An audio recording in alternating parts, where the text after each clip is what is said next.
लोकसभा चुनाव के लिए अभी से माहौल बन चुका है। विपक्षी गठबंधन इंडी सीट शेयरिंग का पेज सुलझाना तो दूर, अभी तक उस पर चर्चा तक नहीं शुरू कर पाया है। वहीं दूसरी तरफ बीजेपी ने भी फिर आएगा मोदी का हुंकार भर दिया है। पार्टी ने 2024 लोकसभा चुनाव के लिए कैंपेन सॉन्ग लॉन्च किया है, जिसमें मोदी सरकार की उपलब्धियों का जिक्र है। 22 जनवरी को अयोध्या में रामलला की मूर्ति की प्राण प्रतिष्ठा है। उससे पहले ही देश भर में राम मंदिर को लेकर एक अलग ही जोश का माहौल है और बीजेपी इसे भुनाने में कोई भी कोर कसर नहीं छोड़ रही। 2024 में प्रधानमंत्री नरेंद्र मोदी केंद्र की सत्ता में लगातार तीसरी बार आने के लक्ष्य से उतरेंगे। लक्ष्य बड़ा है क्योंकि अब तक ये करिश्मा सिर्फ देश के पहले प्रधानमंत्री पंडित जवाहरलाल नेहरू ही कर पाए हैं। बीजेपी ने फिर आएगा मोदी कैंपेन सॉन्ग के जरिए अभी से 2024 के लोकसभा चुनाव का एजेंडा सेट कर दिया है। वीडियो सॉन्ग में बीजेपी ने मोदी सरकार की 2014 से अब तक की सबसे बड़ी उपलब्धियों का जमकर बखान किया है। अयोध्या में भव्य राम मंदिर निर्माण को लेकर बने माहौल को बीजेपी जमकर भुना रही है। 30 दिसंबर को पीएम मोदी अयोध्या में महर्षि वाल्मीकि इंटरनेशनल एयरपोर्ट अयोध्या धाम का उद्घाटन करने वाले हैं। 22 जनवरी को रामलला की मूर्ति की प्राण प्रतिष्ठा समारोह में पीएम मुख्य यजमान होंगे।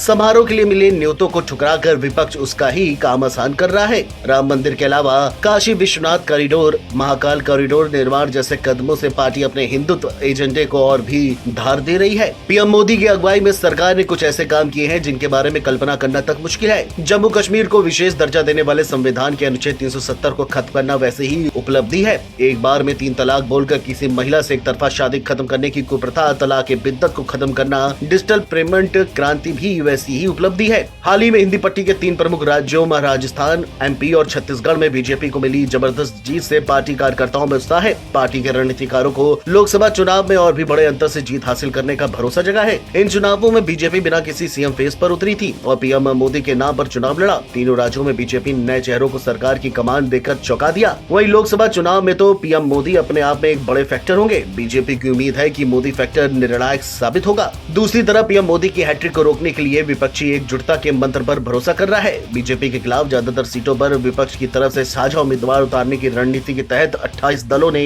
इंडिया नाम से गठबंधन भी बना लिया है, लेकिन वह जमीन पर अभी छाप छोड़ने में पूरी तरह से नाकाम है। जुलाई में ही गठबंधन की बुनियाद पड़ गई, लेकिन 5 महीने बाद अब तक गठबंधन की एक भी साझा रैली नहीं हो सकी। सबसे बड़ा पेज विपक्ष की तरफ से पीएम पद के उम्मीदवार और सीट शेयरिंग को लेकर है। सीट शेयरिंग पर तो अभी चर्चा तक नहीं शुरू हो पाई है। इसके अलावा जातिगत जनगणना की मांग को भी विपक्षी दल धार दे रहे हैं। हालिया विधानसभा चुनाव के नतीजों से दिखता है कि विपक्ष का कास्ट सेंसस दाव पूरी तरह से फेल हो चुका है। Video desk, NBT online.